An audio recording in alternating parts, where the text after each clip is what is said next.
this. Diddy Mitch. Dreaming Watanabe on my. So as I've been discussing for a long time now, if you have not been watching Unrivaled, the 3 versus 3 women's league, you need to. Okay. It's on TNT and True TV. And recently they have started a 1v1 tournament.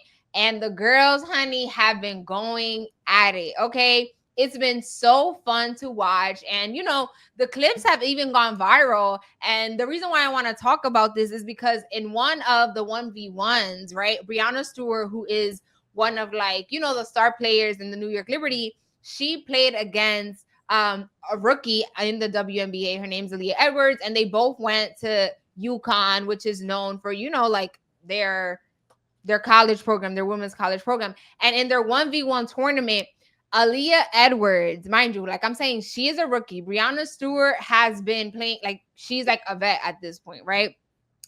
In the tournament, she got 12 points and Breanna got 0. She didn't allow Breanna Stewart to get no points. The highlight tape was less than a minute, and that is how long it took, in the real 1v1 tournament. And so someone quote tweeted this highlights and was like, this is exactly why men would never, agree to do a 1v1 tournament, because you get exposed. You know what I'm saying? Like, it's real cute when you in a 5 versus 5, because you could just sit here, stand here, play no defense.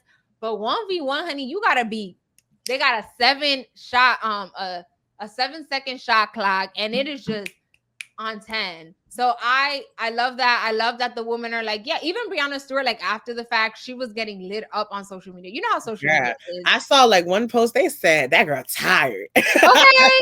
And so it's Breanna Stewart has been in the league for so long. She got her 2 kids. You know what I'm saying? You cannot compare that to Aaliyah Edwards, that, she go home and she gets to sit and relax, honey. When you got kids, it's a whole different story. But Breanna Stewart got online and she was like, go get that money, because whoever wins it all, I think, wins around $200,000. And even their teammates that actually play with them in the 3v3 teams also get money. So it's just super great to see. And yeah, it makes me feel like I'm watching the LA Fitness people. Obviously way more talented, but I love the idea of it. And I think the men should also do it. Let the men be exposed, honey. Not the LA Fitness basketball tournament they be having. They be in there swearing that. They be in there like Kobe.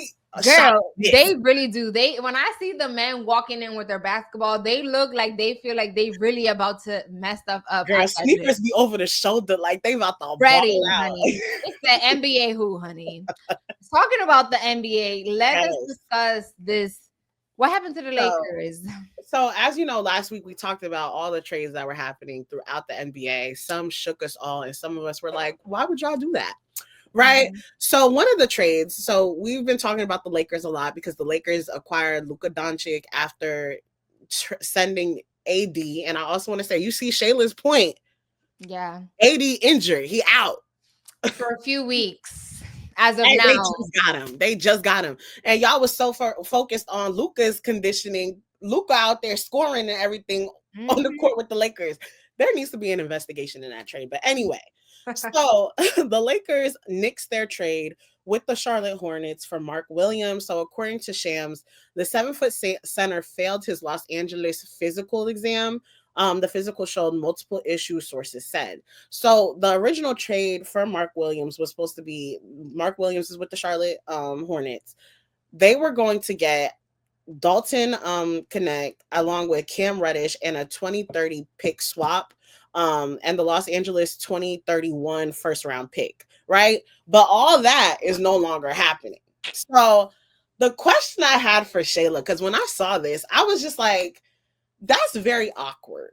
Like when it's you like the walk of shame back. It's like, it's not even the walk of shame back. It's like you as the GM, right? So this is the question. How are you explaining to the players that are not going to that team no more that we are so like, we're so happy to have you back? Like, what is your explanation to them? What are you? Well, funny enough, the Charlotte Hornets did try to like cover it up. They were like, they said, their way of saying it in their press release was like that the Lakers quote unquote aggressively pursued Mark, and that the Charlottes had to quote make the difficult decision to move him, but there's Mhm. no girl to welcome him back. I think and Rob Pelinka is like, well, actually, no, you offered him up to me. So I think if I was the Charlotte Hornets like GM or whoever makes those decisions, it's like you should have known. Or if I didn't know, I am going to be blaming the person that knew that the player wasn't going to pass like the physical exams or whatever. You know what I'm saying? Because now you're making me look dumb. And this like Mark was his name's Mark, was his Mark Williams. right. So Mark was probably like, you know what that is? I'm about to go ahead over there and play with LeBron James and Luca. And then now you're telling me I'm not?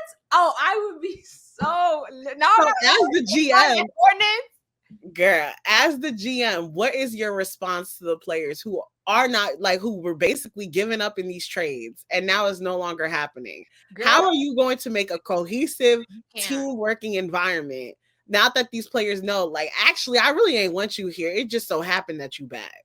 I feel like because a lot of them are, or like the star players were like rookies, I feel like you kind of can't really be mad. Now, if you're talking about, I think the second player that was involved in the trade, Cam Reddish, he's not a rookie. So I feel like Cam Reddish kind of like has a more like upsetting feel, but I think there's nothing that the GM, I don't know. I would say like, I'm so sorry.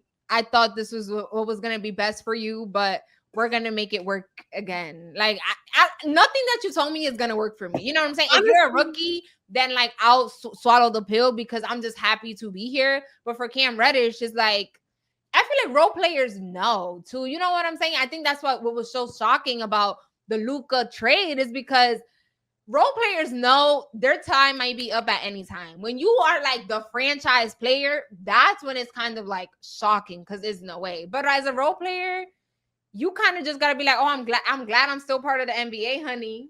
So just don't wave me.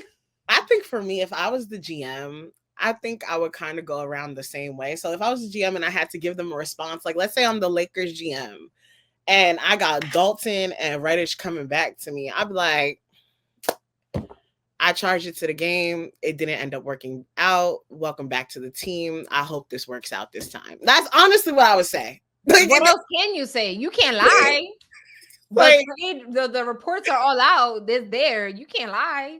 It's like if you choose not to play, you'll just be back on the chopping block. So if you really want to stay here, work your hardest and show me that you really want to be here. And I won't have to make the business decision of maybe next time I won't include you in the trade if you play better. Imagine if someone said that out my heart with